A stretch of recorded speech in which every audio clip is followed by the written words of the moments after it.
welcome all to today's webinar. This is Usha Rani Yanamandra. She's a mentor and she will be delivering a session today on how to cope up with quarantine blues. This webinar is directed towards both parent-child bonding and how to rebrand your business during this quarantine times. Over to you, Usha ma'am. All right, thank you, Suruchi, for that brief intro. I would like the presentation also to be played. Before that, I would request the participants to answer the polls that we have in the beginning. There are a few questions that we have for you. Okay. Before I start, I would like to thank Dheya for this platform today to share my thoughts on the experiences that I faced and also which is helping me during this quarantine, and look into the aspect. There are two aspects that I would like to bring about, which is, like Suruchi just said, the bonding part, which is very important, and also the branding. So I'm sure all of us here are parents, and the polls will help me find out the numbers so I can move on accordingly.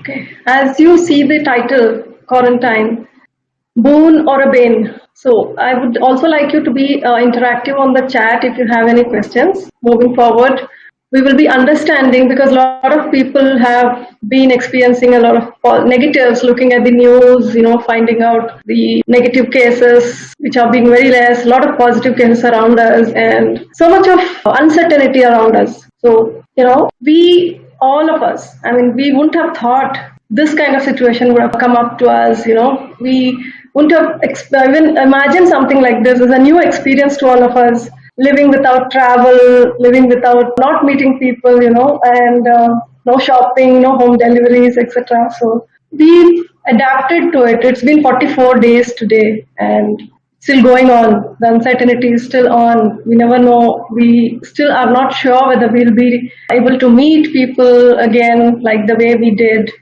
So many things. Let's keep all that aside and look at the few things that I thought I would share today in this presentation. This is a little brief about myself. As Suruchi introduced, my name is Usha Rani Yanamandra. I'm from Hyderabad. I'm a career mentor certified by Dheya. I'm also an internationally certified image consultant. And these are a few certifications of mine, which you can see on the screen. Apart from this, I love to travel and I love to train.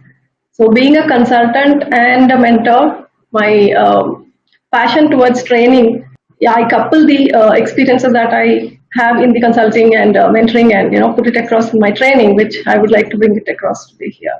Looking at the screen here, the first section which you see, the past versus present. The past today, I would like to ask you to imagine the past just before the quarantine, not the olden days or the early stages. It was just the day before we all started sitting at home. So just imagine how it was and versus the present. Types of families, we all have lots of, we are seeing a lot of different families, nuclear families, extended families. We have single parent families. Earlier it used to be only joint families. Now the joint families have reduced. So all the types of families are facing this quarantine in their own separate ways. So what is the impact? How has this impacted, this lockdown, this quarantine? How has that impacted each one of us? The moms, I should appreciate, I'm sure we have a few moms in the participants here. The moms, they've got maidless homes, they've got no home deliveries, no shopping, no outside, things that were going on, overload of work at home. So moms have got busier. Dads have been working when they are away from home, but now even while at home, they're still doing the same work from home. So even dads got busier. Now what about the kids? The kids, what is the impact on kids? Kids used to be at school. They used to go out for their coaching classes or activities, or we had a lot of friends with them. They were outdoor, or even if with their relatives, they were always having their own time. But how did this impact the kids? Have we ever thought about it? Earlier, with all the things that were going on just before the lockdown, the moms, the dads, they were complaining that they don't have time. So are we still complaining no time? It's a big question that we need to ask. let's look at the opportunities that we have. The quarantine has brought with it. Earlier, this is the summertime. We all, some way or the other, we all used to plan for some summer vacations, going to our parents' places, that for the kids, the grandparents' houses, and maybe some vacation, outdoor vacation, international vacation, domestic. Plan something with our kids. We always used to do this, something different from the entire year. Everyone used to have some plans during the summer. Now what? If we have to look at this as an opportunity, can't we look at it as a summer vacation? The same thing that we used to do as a family together in the same house, we are having a vacation. Why not explore the same house? Why not do the same kind of fun activities that we were doing when we used to plan to go out and do the same things? Why can't we do it at home? Maybe that's an opportunity that we really got to spend time together, which we used to plan by travel. We used to plan by going to a new place. But now we have a home vacation. Can we have gratitude for the situation? Can we actually say thank you for bringing us all together, for all the other things that we always used to think that we cannot live without? Can we look at the other side of the coin and think that, we are still blessed with all the things that we can, and still able to attend this webinar today, and, being blessed with the positive things compared to the people who are not having all these things? Can we use this special period that we got for bonding and of course for branding? The first section I would be talking about the bonding part. So if you look at it, this is more about introspection. We are going to actually self-discovery, some part being parents. So there are a few points I thought I would put across and talk about it. As you can see, the first point, which is approval, acceptance and admittance. How many of you here are parents? Can I just get a quick answer on the chat box? I can see some, I think 10 of you. I can't see any chats coming here. Anyway, so in the polls, 10 people have said their parents already. And we have 5 below 2, 3 of them from 5 to 15, and 4 of them from 16 to 25. And just 2 who are not parents, so it's okay. So we have a larger quantity who are parents, so larger number. Just go back to the moment, the proud moment that you all have felt when you became a parent. That moment, that second when you held your child in your arms and the feeling that you got. Go back and imagine that moment, how you felt. And just imagine those growing years of your child, the initial 5 years. I'm sure all the parents here around are having kids who are 5 and above. So I just want you to go back to that moment and imagine, relive that moment of becoming a parent. How did you feel? That proud moment and those initial growing stages, those 5 years of your child. Whatever your child did, you approved it. Whatever your child was doing, whether it was a silly dance, whether it was a wrong step or something which he was blabbering, everything was approved, everything was accepted. You were proud of it. You used to encourage your child in doing everything. You used to teach the child, our children, you used to be available for the child and used to really spend time with the child. Imagine that approval, that acceptance, which was there in those early 5 years. Bring back those moments. Just imagine, just think about it. We were the ones who were teaching the basics to the child.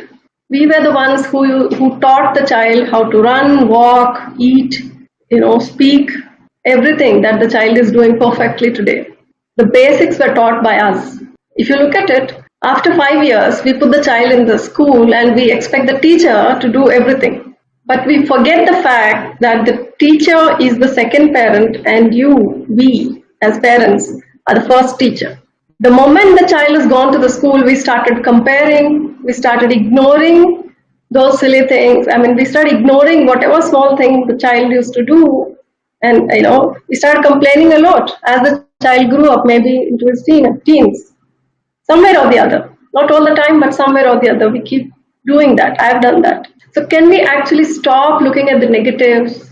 Can we stop looking at the complaining factor and, comparing, complaining, all these negatives, and start looking at the positive sides of a child? The way we used to do during those 5 years. The way we used to teach during those 5 years. The minute the child is in the school, we expect the child to be an Einstein. We expect the child to do everything that we know or we are aware of, and blame it on the teachers most of the time, saying that the teachers are not teaching properly. But one factor that we forget, the IQ and the EQ ratio, we are always looking at the IQ levels of the child. If you look at it, IQ is something which is connected to logic, mathematics, science. Is that all what your child wants or needs for growth? Do you know that the research says 20% of IQ and 80% of EQ is required in any adult or a child? But the EQ factor is missing these days. Children are, away from us. They don't want to go out with us anywhere. We ask them to come to our relatives' places or to some shopping malls or movies, or we ask them to come out with us to religious places. They don't want to come with us. They want to be left isolated. They want to be in their room. They want to be on their own with the gadgets, just working on their IQ.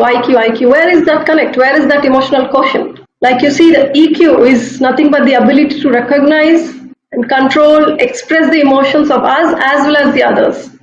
This is missing in today's children. The EQ factor is missing in today's children. Can we start building on that EQ during this quarantine? Why don't the children today, why are they not connected to us emotionally? We as parents want the best for them, no doubt about it. We go to any extent to give that comfort level, to give that quality lifestyle, to give them that edge over others. We do everything as a parent, but where is the EQ? Why are we missing out on the important basic? We expect the teacher to teach that, or as a parent, should we be teaching that? Can we use this quarantine period, this lockdown period, to connect with our children emotionally? The next point here I would like to bring across is the responsibility, the dependability, and the reliability factor. Again, remember, just go back and imagine those 5 growing years of your child. Every time a child used to achieve something, to do something, if the child picked up something, even if it was a book for the child, it was an achievement. If the child stood up on his own, it was an achievement. If the child walked 10 steps and reached the wall or someone, it was an achievement. And the minute he did that, he used to hunt for the parent, whether it's a mother or the father. His eyes used to just hunt for the parent, because the parent was the hero, the sole hero, savior for the child. Where is that dependability gone now? Why is the child not coming to us? Why is the child not willing to share his little achievements, their curiosity, whatever they are confused about? Why is the child not doing that today with us? As a parent, I'm sure we all got busy as the child got into the school, and we started looking at the child as a responsibility because we have to do the financial planning and everything else. All that is fine. Again, go back to those 5 growing years and think, what was the planning for you at that stage? What were you planning? Your goal was to make the child fit to walk, to talk, to speak, to eat. So what does the child have to do now at this stage? What is that immediate requirement for this child in this age? Who else will know other than the parent what's important? And who's going to teach that? What was our responsibility then, and what has changed now? The big question here is, did the child change or did we ignore? Well, I've got a few tips here to manage the bonding. I'm sure we all are following some discipline, some timetable already, because it's been 44 days. And if you have any new tips, you can always share with me here in the chat. I thought I would share the ones I could put together for you. The first thing, if you see already on the screen, spend time like you mean it. It's not that you're telling somebody over the phone, I'm sitting with my child, and you're talking to your friend or your sister, your cousin, and or your colleague, and you're just talking and talking and talking, telling them I'm sitting with my child. It's not that. Spend time like you really mean it. How do you used to spend time with your child when he was small? Nothing mattered to you. Nothing mattered. The doorbell was ringing. If there was something on the stove and it was burning, it didn't matter. If you were with the child, that's it. That was important and nothing else mattered. So spend time like you mean it. Put the phone away, put off the TV. Don't do anything else. Just sit with the child, ask, talk, clarify. Make the child speak to you. I'm sure moms and dads are doing some things that are very boring on a daily basis during this lockdown. Make it interesting.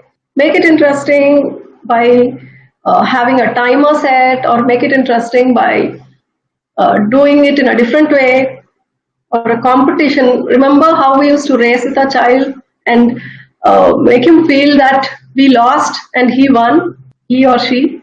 We used to lose on purpose just to build their confidence. We can do those kind of things just by sitting at home. I'm sure we all have taught or in the process of teaching survival skills to our children. If we have taught them, then identify those survival skills. Build or rebuild the morals that the child must have forgotten in this past, in this recent past. So this is how I feel you can always try and start bonding for the coming days, because it's still uncertain and you still have so much time in your hands. Build that EQ factor, build that dependability, bring it back. Any questions so far, you can always put it on the chat so that I can move on to the next session, next aspect, next topic over here. Fine, if there are no questions, I'll move to the next topic, which is about the branding. As you can see, I'm sure we all are in our own businesses. We are freelancers, business owners, and self-employed. We always think about branding our business, how to build our business and things like that. But here, I want you to think a little differently. I want you to be the brand for your business. A lot of people make their business, work, and they go beyond a lot of branding and a lot of other things. There's so much on the net for you to look at. But make the business speak about you. You don't go speak about your business. So that is how I want you to look ahead from now. Maybe if you start thinking differently, that will definitely help in what I'm trying to say in this topic. I'm sure we all have been doing face-to-face, personal meetings, consulting, trainings, mentoring, lot of things we were doing, and now it's become virtual for most of us. Everything has become so virtual.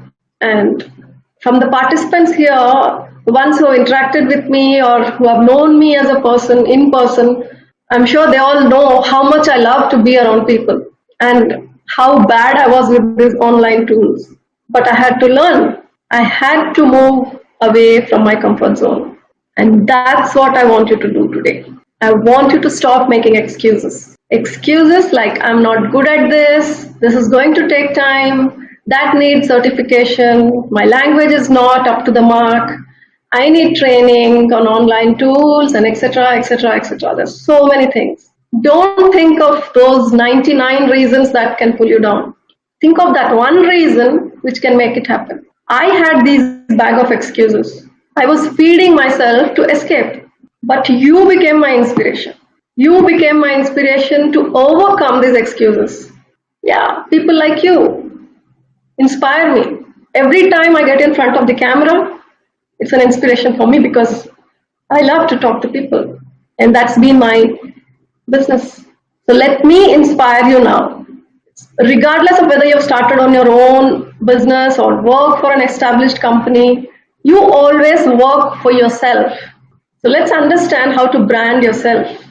The famous quote by Helen Keller, the only thing worse than being blind is having sight but no vision.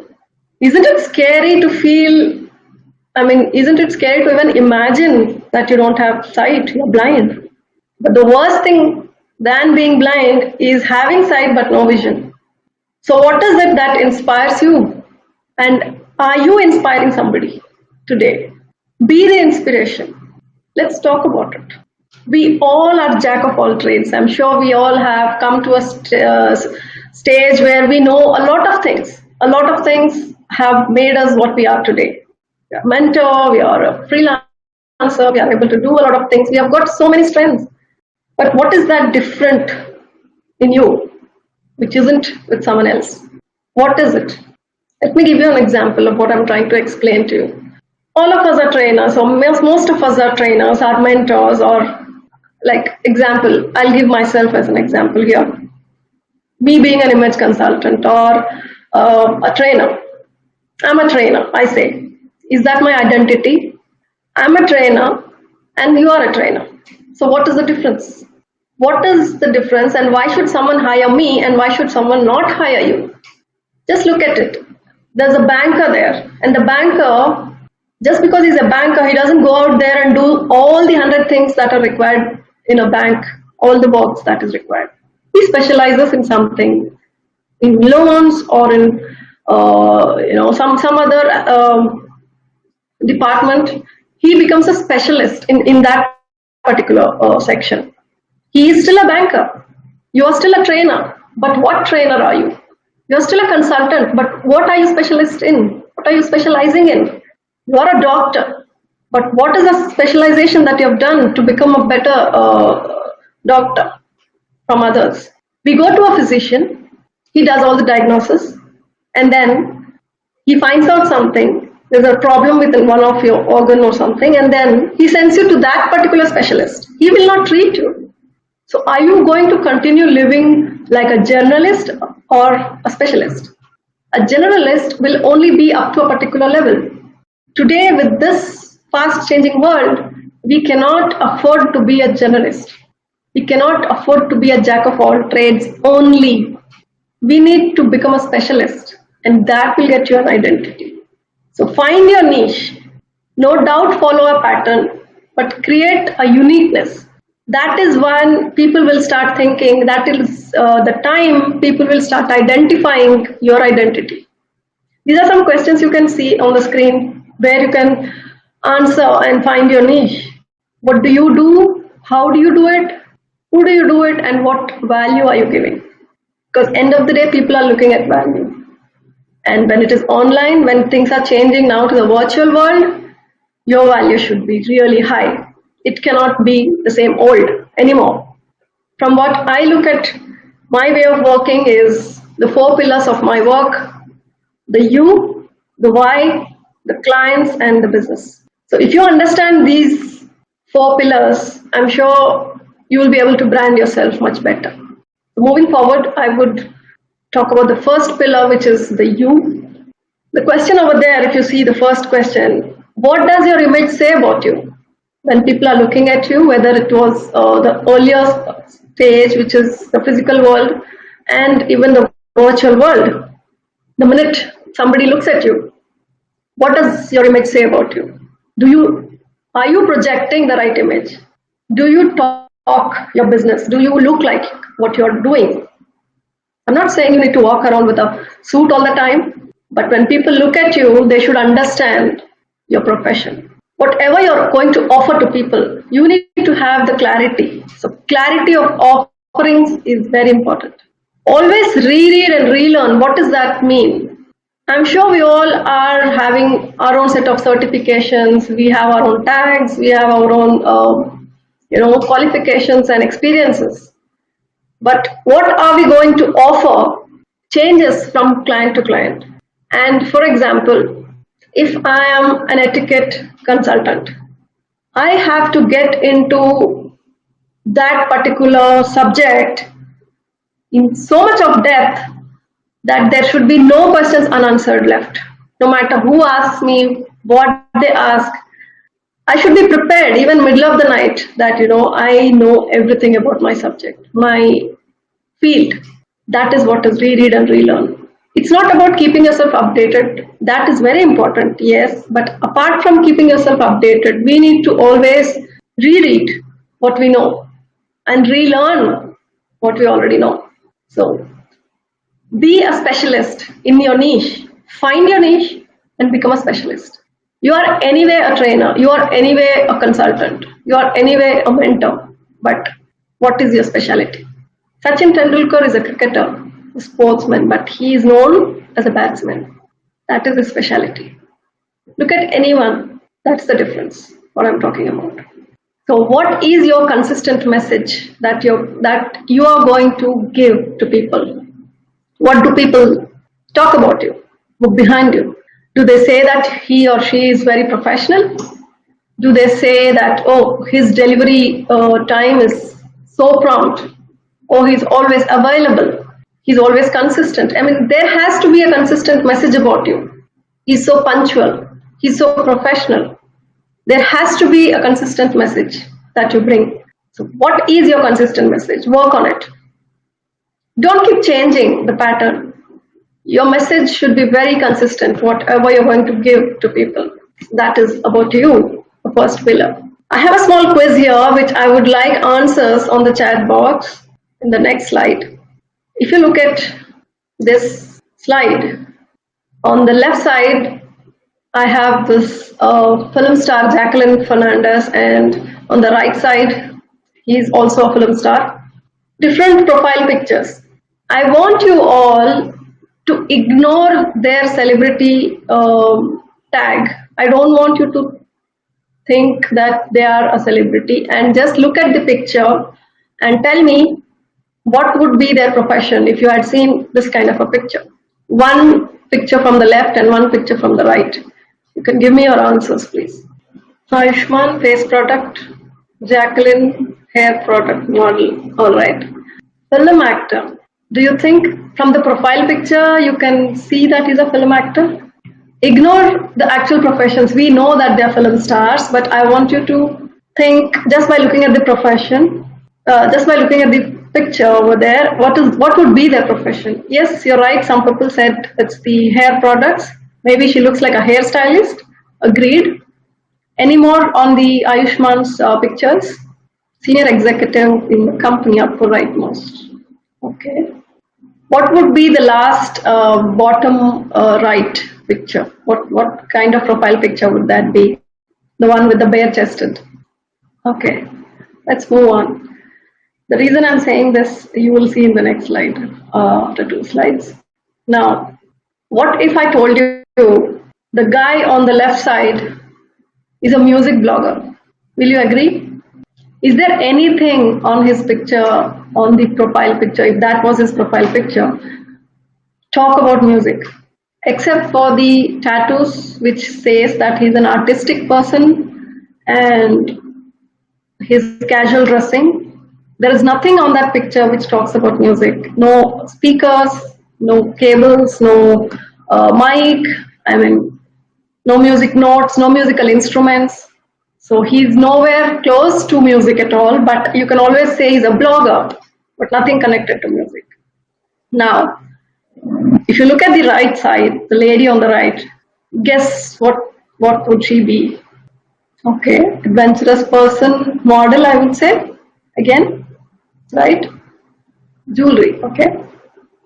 All right. So if I had to tell you that she is an etiquette consultant, international etiquette consultant, would you believe? No, right? Someone who's teaching etiquettes. Yeah. So look at this now. She is Maggie Oldham, a very famous international etiquette consultant. And if she has to post that kind of a profile picture, what would people think about her, and will she get business? So that is what we're going to talk when you are into a profession. Yes. So when you are into a profession, whatever you're going to post, even your profile pictures, whether it is LinkedIn, whether it is a Facebook, casual platforms or business networking platforms, you have to be very particular, especially when you are a freelancer or a business owner. You need to be very, very particular on what you post about yourself, and even your posts have to be relevant to your profession. If you have that patience and time, you can always have 2 accounts, have one for your personal and one for your professional work. But if you can't, then keep it very, very professional.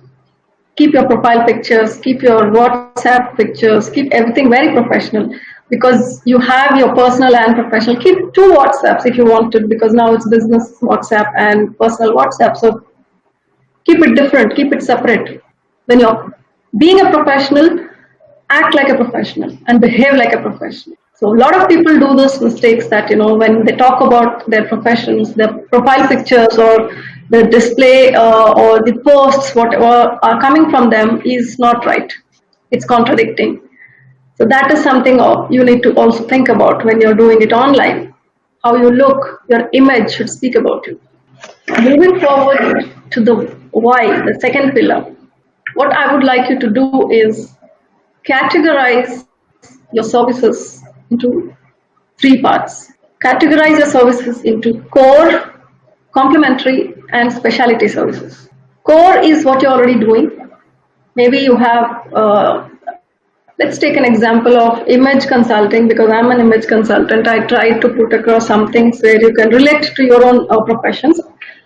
Core, we have more than 23 different topics in image consulting.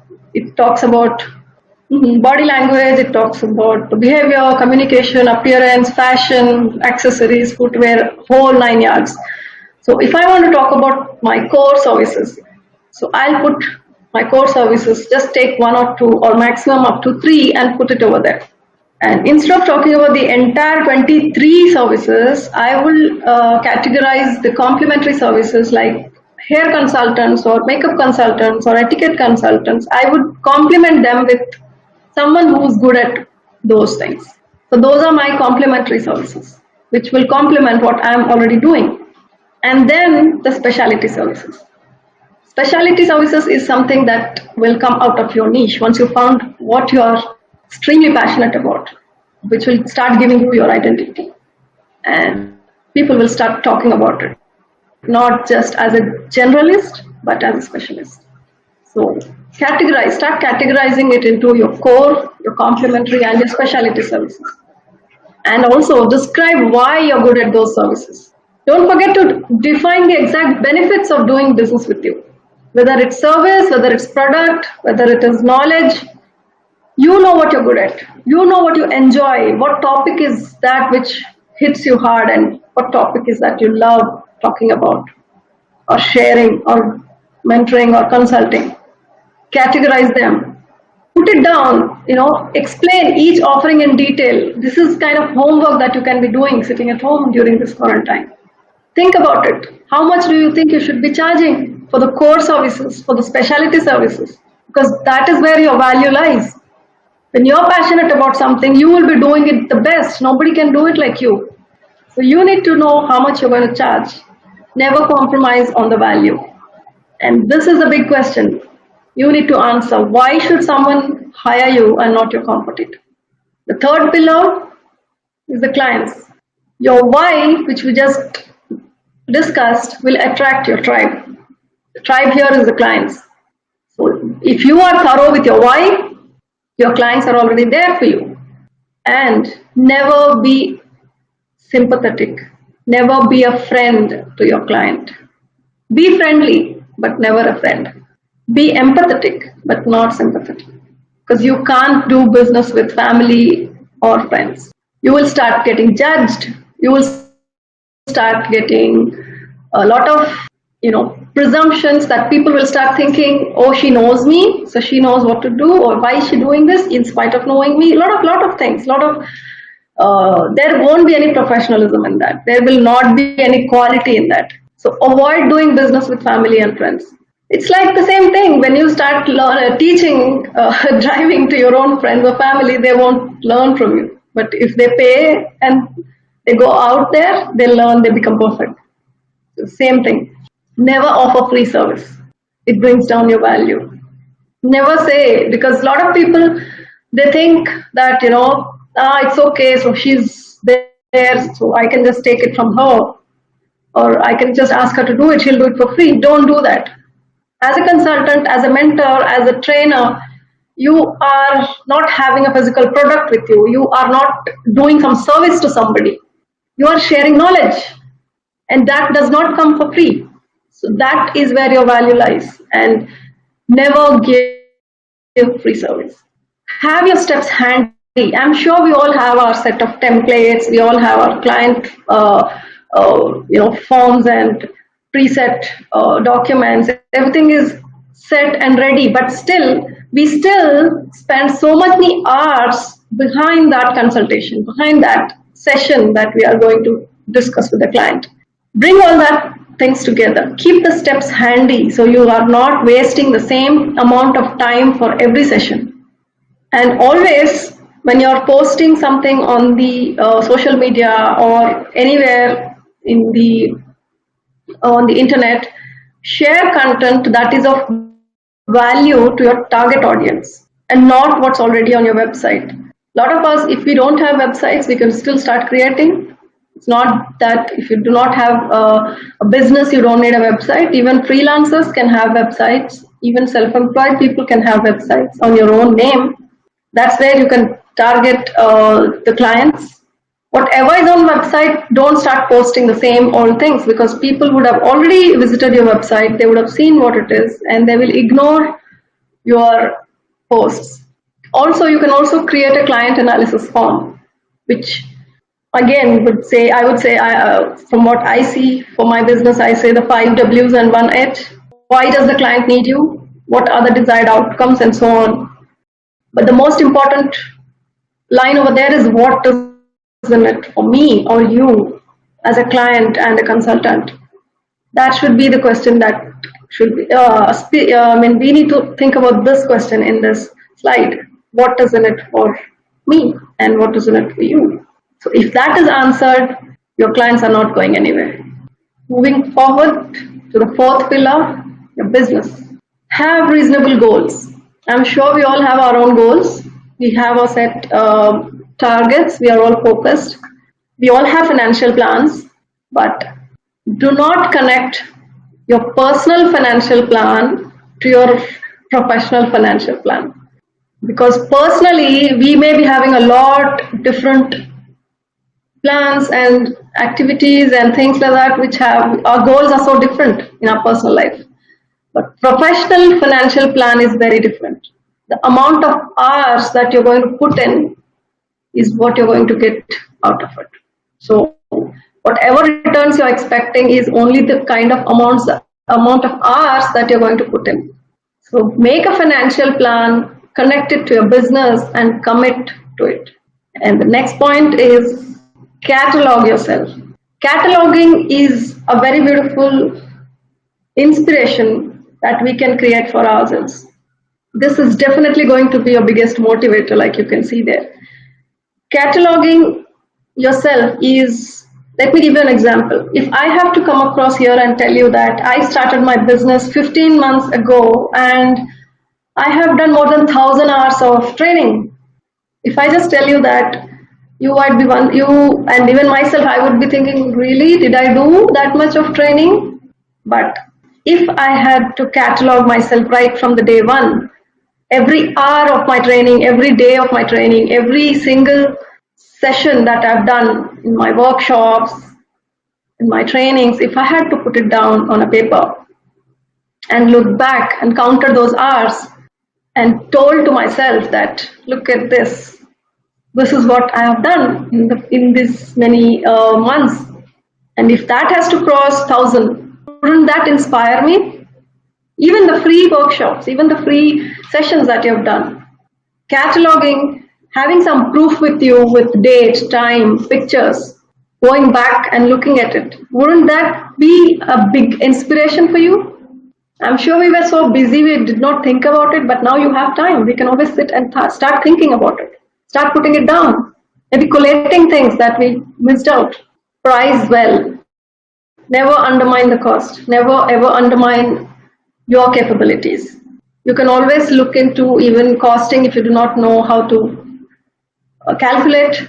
You can always calculate your value that you're bringing across. Then yes, you can always keep the costing per hour, per day, per person. That's just one thing out of it. And also, you can also club your broader services into a group. If you think there are too many services, you can always club into groups, make a flow chart, make a tree diagram. And if you are trying to experiment, if you want to talk about something which you have never done before, if you want to try something which you've never done before, then experiment. Experiment when you're new by offering free service or free product or free sessions. I have done that. But that gets you so much of confidence that you will never do it free again. People will be ready to pay for it, for the same training, for the same session, for the same service. So when you want to experiment, make it free. But when you are into it already, never offer anything for free. So, coming to the conclusion here, in creating the brand you, use this quarantine to sharpen your axe. Like the famous quote from Abraham Lincoln: if I had 6 hours to chop down a tree, I'd spend the first four sharpening the axe. So now you have those 4 hours. Try to sharpen yourself. Try to sharpen your offerings, the tools, the knowledge. Learn, reread, and sharpen yourself. To become professional, you need to invest yourself and take it to the next level. Because you have invested in your business, you have invested your time, you have invested everything else, all that is said and done. But now, invest yourself to take it to the next level. Don't speak about your business. Make your business speak about you. That should be the conclusion for branding. Think about how you can build, how you can make use of this quarantine to brand yourself. And going back into the next or the first topic of conclusion, the summary, don't forget the proud moment of becoming a parent. Always remember, parent is the first teacher, teacher is the second parent. Try to bring back the reliability and the dependability factor. Be the first friend the child will think about. You should not be looking at his friends or grandparents or someone else but you, because you were the first friend the child had, and it should continue. That brings us to the end of the session. I'm open for questions. You can ask me if you have any. Thank you, Usha ma'am. Okay, I think there are no questions at the moment. So I think we can safely conclude the session for today. I would like to thank Usha Rani ma'am for delivering this session today, and I hope it helped all of our attendees in understanding how they should, what measures they should take in order to bond with the child, and also what measures they should take in order to rethink and rebrand their business in these times. Thank you, Usha Rani ma'am, and thank you, attendees, for attending this session. I hope to see all of the attendees in our future webinars as well. And definitely, we're going to have some more webinars with Usha Rani ma'am as well. Thank you so much, and this concludes our webinar for today.